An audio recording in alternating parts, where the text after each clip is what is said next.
So what's something you finally accepted? Magti-take talaga siya ng time.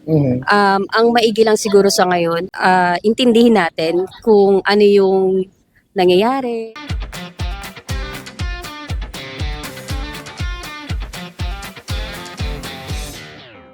Excuse po. May pagkwentuhan lang po. Okay lang. Okay lang, sama ko rin kayo sa vlog. Okay lang. Sige po, boss. Sige. So, gusto ko lang marinig yung thoughts nyo about sa question ng card. This is the comfort cards. Baka nakita nyo na siya sa TikTok. Hindi pa naman. So, meron this for self-reflection, heart-to-heart talk, and group conversation. So, pwede naman umiyak kung yun talaga yung feeling mo or expression mo for tonight. So, ang gagawin lang natin is bubunot lang kayo sa deck, no? Then may question. Tapos sagutin lang natin siya na based on our experience. Kung hindi mo naman na siya na-experience, yung thoughts na lang natin regarding to sa question. Goal lang naman natin is magkaroon ng connection, no? Interaction, human interaction. Then, sana may mapulot sa atin yung mga pwedeng makapanood ng video. Baka pinagdadaanan kasi nila or baka, alam mo yun, pagdaanan nila in the future, at least meron silang narinig na galing sa inyo, no? Or based on your experience. O sino po bubunot? Yan. Sa kahit saan po, sa ibabaw. Sige po. Masyadong deep to, sir, Sige po, okay. Pwede ba ipasa dito? Parehas po kayo sasagot dyan Okay. sa question na yan. Ito yung question po. What's something you have finally accepted? Oh, okay. Sige. Ulitin ko po yung tanong. No? Ito yung question nila, madam. So, what's something you finally accepted?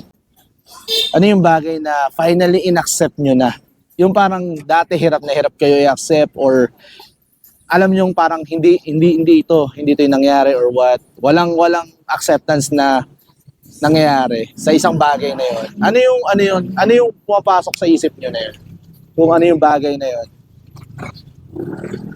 Based sa inyong experience. Pwede Right? mag-isip muna. Sige po. Sige. No problem. Ikaw po. Sige po. Ay, madam, anong pangalan niyo? Sorry. Rose po. Rose. Si madam. Daisy po, pangalan ng mga bulaklak kami, sir. Chad po. Chad. Nice meeting you. Hello po. Nice meeting you. Nice to meet you po. So, sige ma'am Rose. Ayun. What's something you have finally accepted?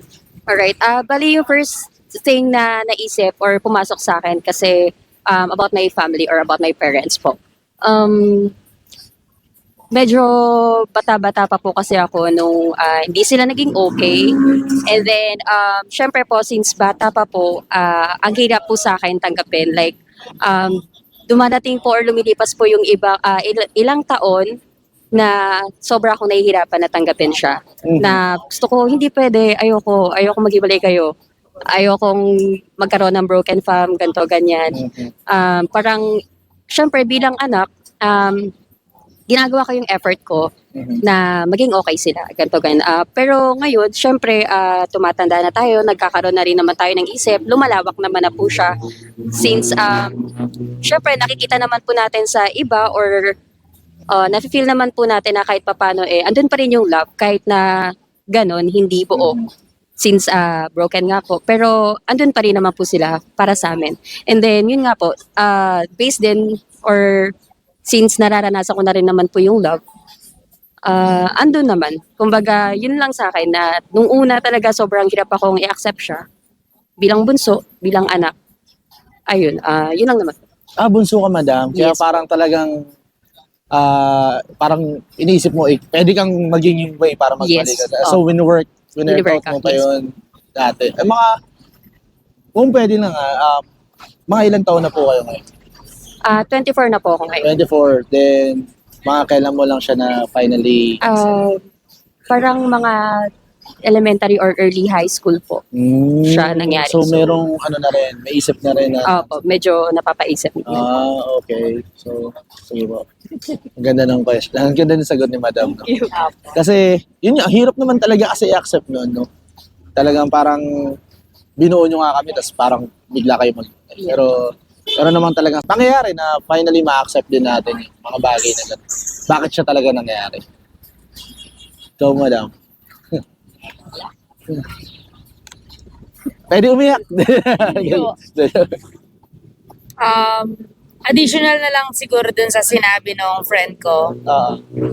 Ah, ano din eh, galing din kasi ako sa broken family. Naalala ko pa nung bata ako, parang nililihim pa yun dati sa akin. Mhm. Kasi nga, naririnig ko before na ang mas naapektuhan daw is bata kapag naghiwalay yung parents. Kasi bata pa lang ako noon, nagtataka ako ba't wala akong kasamang tatay. Oh, okay. Ang kasama ko yung tita ko, which is nanay po siya kapatid po siya nung nanay ko. Mhm. Tapos pag tinatanong ko, nasan tatay ko? Sasabi nila nasa ibang bansa daw. Mhm. So every time na may lumilipad na airplane sa taas, sabi ko, "Ay, baka nakasakay din yung tatay ko." Mhm. Yun na lang yung yun yung naalala ko nung bata ko.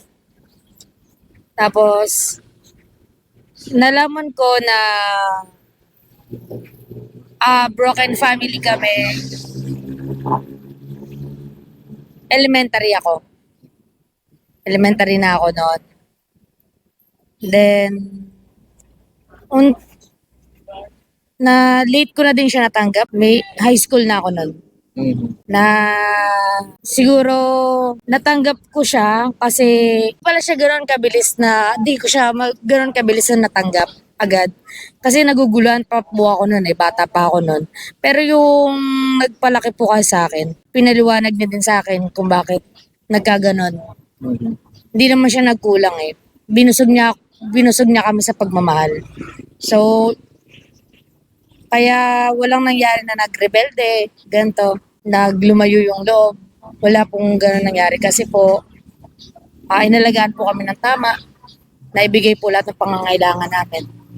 Tapos sabi ko, ganun pala talaga no, nobody's perfect.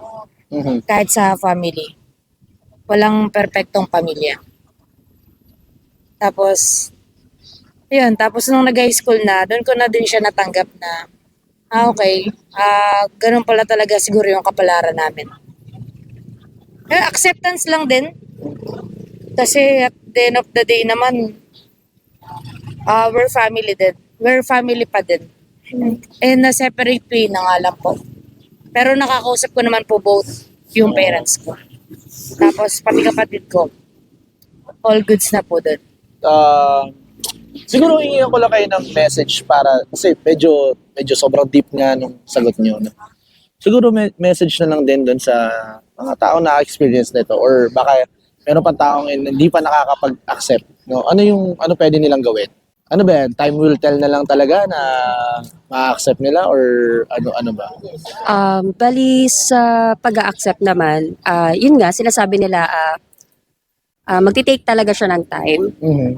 Ang maigi lang siguro sa ngayon, intindihin natin kung ano yung nangyayari, mas lawakan pa natin yung pag-iisip natin Mhm. para sa ganun, unti-unti nating matanggap. Kasi kung hindi natin siya tatanggapin or tatambayan lang natin siya, ang baka kasi mangyari is magkaroon lang tayo ng hatred or magkaroon lang tayo ng, alam mo yun, parang ang hirap, syempre, ang hirap mong tanggapin na parang ang thinking mo na lang is galit, ganun, Oo. poot, parang mga disappointments, ganun.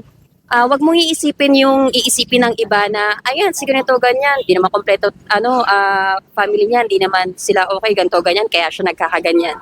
Pero kahit na magkaroon man tayo ng broken fam, wag nating kalimutan na kung paano nila tayo pinalaki. Kasi hindi mawawala yung pagmamahal ng mga magulang kahit na sabihin natin na hindi natin sila kasama or hindi natin sila laging nakakausap. Alam natin yun bilang anak na mahal tayo ng mga magulang natin.